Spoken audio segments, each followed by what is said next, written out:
What's going on YouTube? Welcome to my YouTube channel. I appreciate you guys watching today. All right, so today's video is going to be pretty straightforward. I'm going to go over where we're at year-to-date sales, and I didn't get any coins in today, so I'm going to show. I guess you call it a death pile. It's really not a death pile. It's basically like vintage ornaments that my mother collected, and I just happened to inherit because I have boxes of this stuff, and it's cool stuff. It's not my bag, but maybe some of the ladies that follow me or watch my YouTube videos could appreciate some of this stuff, and even some of the dudes that maybe want to buy some cool Christmas ornaments. But it's kind of unique. Basically, wanted to go over sales real quick. So far year to date, as of April 25th.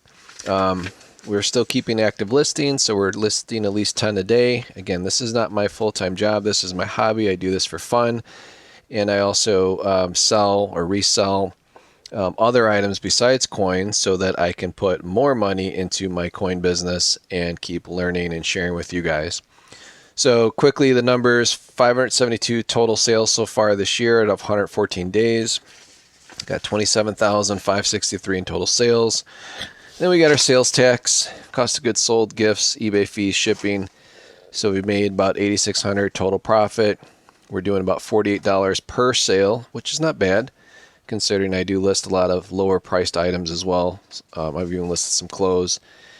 Average profit per sale, average profit per day. So it's about 75 bucks a day. It's equivalent to probably right now about a 40,000 a year job. So not bad for having fun. And again, getting seriously started this year.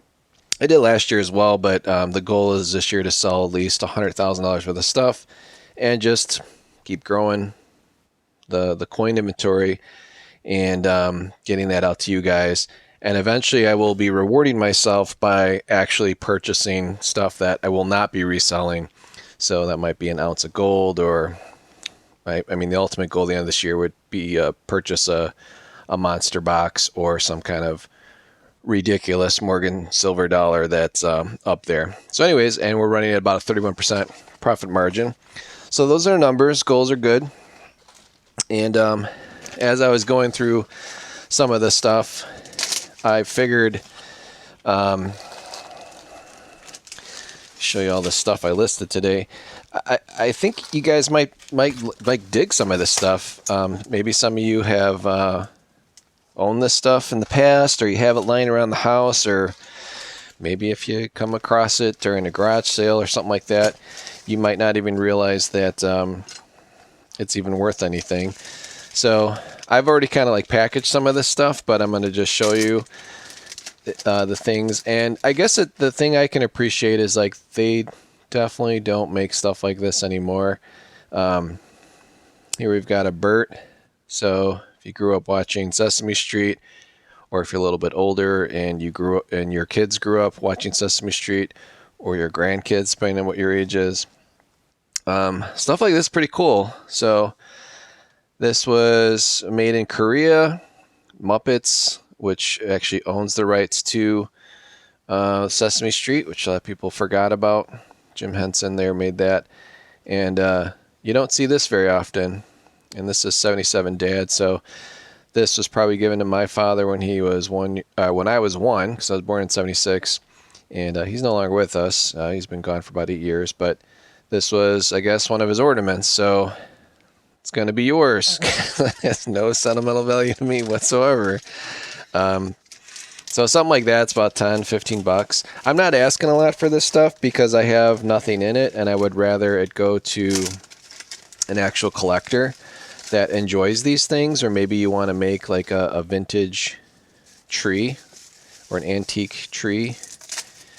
And some of the stuff's like weird. Like it's like I don't remember it at all because, again, I was a baby. And then maybe these things are set aside. My mother used to go to the Kane County Flea Market a lot here in Illinois.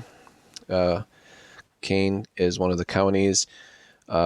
Pretty famous fair where there was a lot of antiques. So this is a chimney sweep. There's no mint mark or anything. It's weird though. It's like cellulose or whatever you called it. It's not like the plastic we use today, and it doesn't smell like the plastic that we use on today's product. So I don't know, I think I threw that one out there for like $10. Put him back in the bag. And then we've got some vintage peanuts.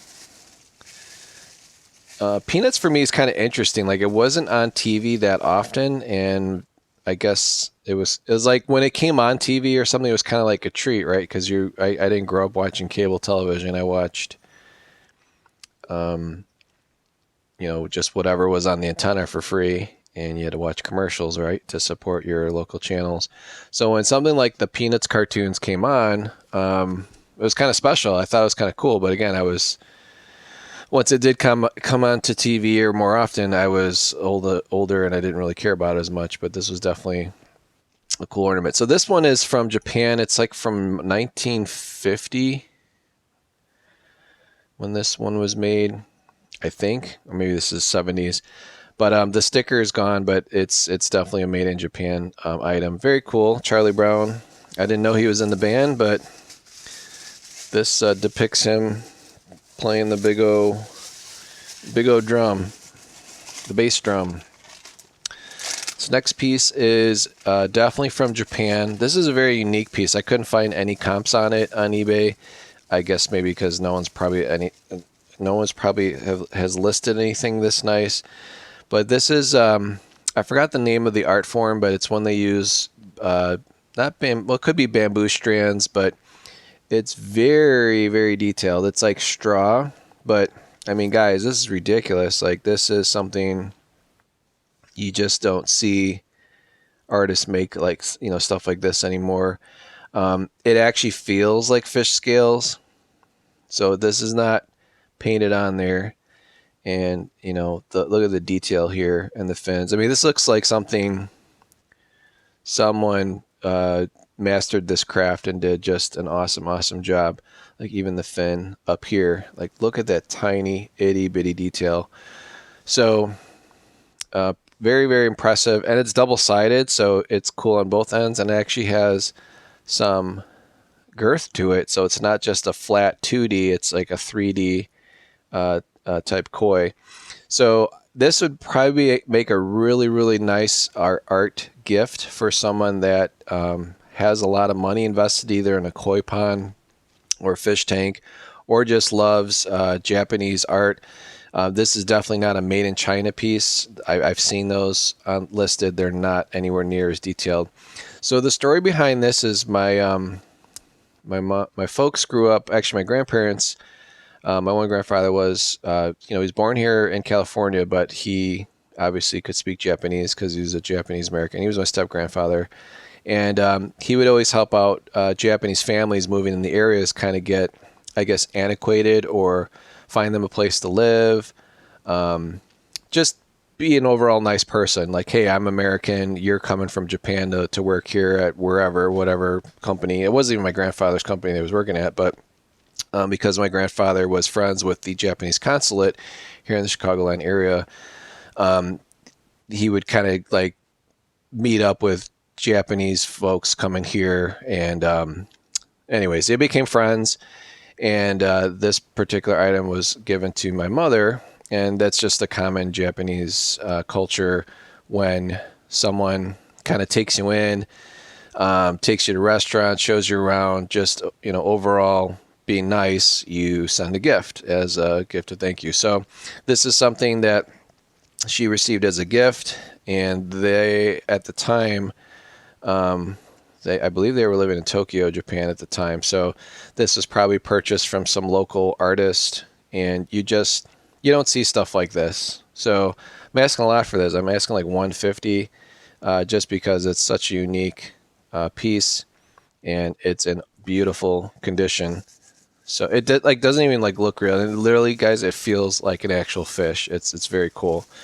So that's a very unique piece. That's probably the most expensive thing that I've listed. Everything else is very reasonable, and I'll take offers on the koi as well. I mean, whatever. But I figured just for what it actually is, it's way too nice just to let it go for like 20-30 bucks. Again, you don't see stuff like that.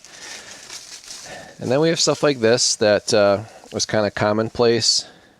Soccer was kind of just taken off. So like in the late 70s, early 80s, soccer was kind of becoming a melting pot here in the Chicagoland area because there's a lot of European families, Asian families, Spanish, Italian, you name it. Like everybody plays soccer here in the Chicagoland area. So this is glass. This was probably purchased from Hallmark at the time, or maybe like a Macy's or a Carson Pirie Scott. Actually, we didn't have Macy's here at the time. We had Marshall Fields. So this is something really nice, probably purchased and given as a gift to my father, who played soccer as well. I played soccer as well, but not until like I was old enough to play, so like 82, so 6 years old or whatever I was when that came out. But this is pretty cool. So I think something like this is like 10 bucks. Again, you don't see stuff like this anymore. And this definitely didn't see a lot of tree time. It probably was hung on the tree like once or twice, and then it was like too nice. But everything I've noticed that's in this box of stuff, let me show you the box real quick. So this is what I'm dealing with. This is outside my light booth. I mean, there's just like endless stuff. And this is not like your made in China stuff. Like this is all handmade ornaments. Some of them make names on it, things like that. So I'll be listing it. And I know, guys, it's weird, right? It's like April. Like, dude, why are you listing Christmas stuff? But believe it or not, Christmas stuff sells all year round. Even some more modern stuff. Like this is from the 90s. It's probably like a topper to some type of, I mean, they used to give you those plastic poles, like a Christmas crest. It was shaped in the form of a candy cane. It was a bunch of red, white, and green M&Ms. So this was the topper to that, and then the bottom would be shaped like a candy cane and be filled with M&Ms. They probably had like mint flavored M&Ms too back then. Sounds kind of gross now. But anyways, let's get back in the light booth.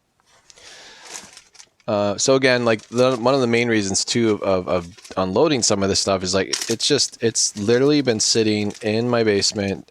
We don't put this stuff on the tree. There's no reason to. Like it doesn't have sentimental value to me at all. And you know, I have my own family, my own kids, and they're all adults now, so you know, we might put up a tree for our grandson, but that's about it. So these are old vintage. These are from the 50s, hand painted. I think they were made in Japan, but it's weird too, right? Like this looks like something like your kid made or an artist made, and it literally was painted in Japan. And it's kind of cool that they're double-sided. The bottoms here are kind of faded out. It's kind of hard to make it out, but they're all from like 1958. So we got Snoopy. I've priced these out individually, anywhere from $5 to $8 a piece. Here's Lucy. She's like $5. It's the only time Lucy's nice, because other than that, she's holding that football and pulling it from Charlie Brown. That's all I remember as a kid.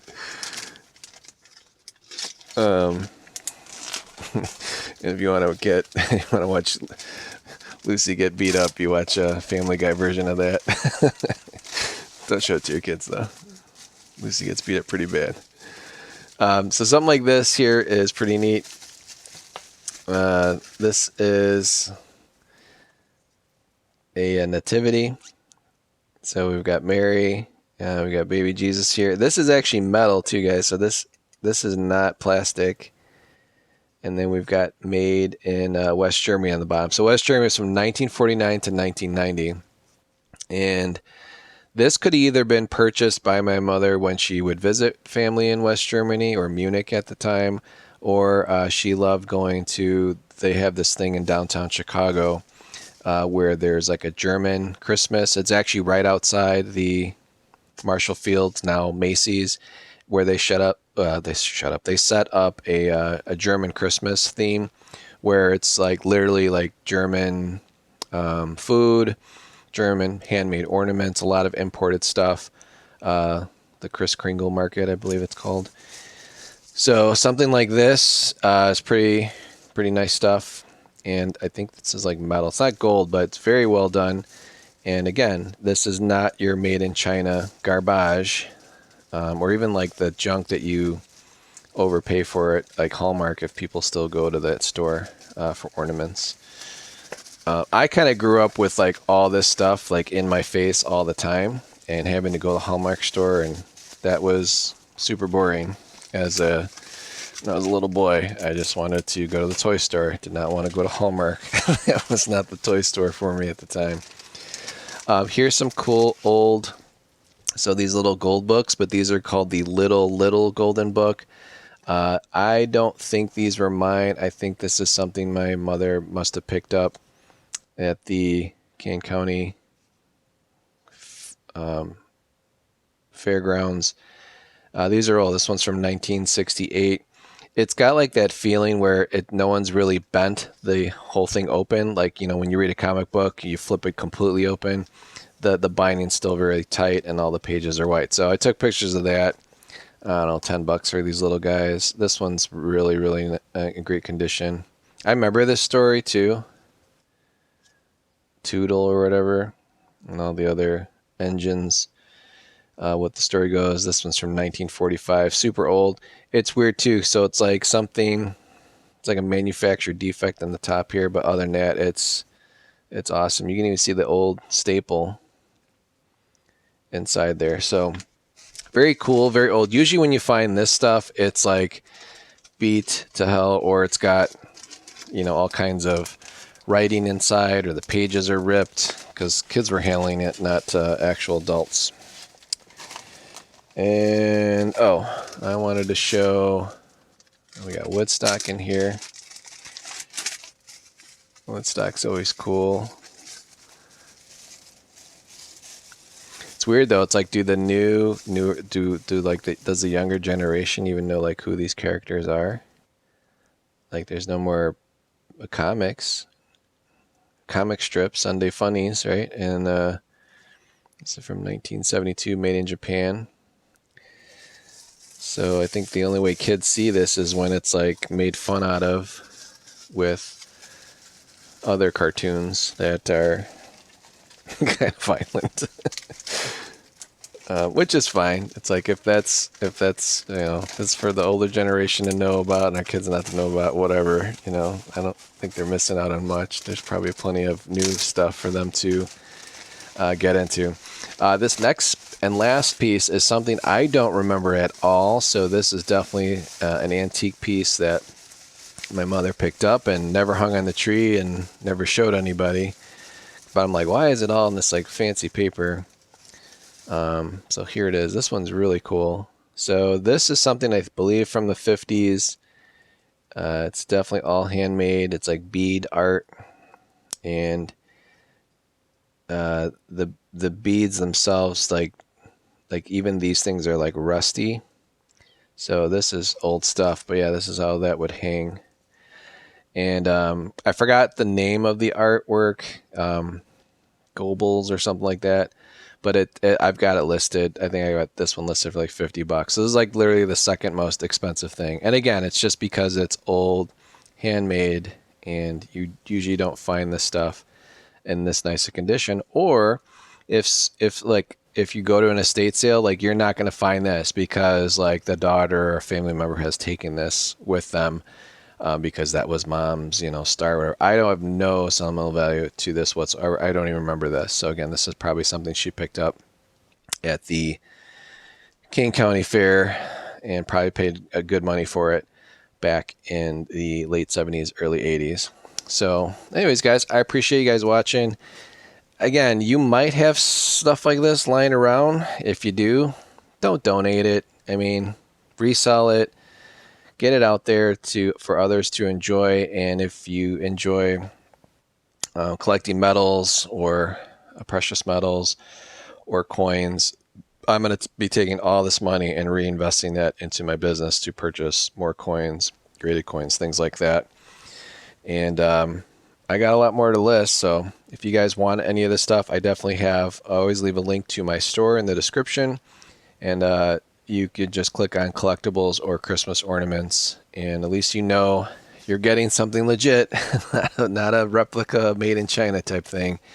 These are all original purchases. And again, I'm not sad to see these go. I'd rather someone that really enjoys this kind of stuff to have it, because it's just been sitting in a box for 30 years doing nothing. Not collecting dust either, because the box has been sealed. So anyways, guys, I appreciate you guys watching. Please like, share, subscribe, and I'll catch you on the next one.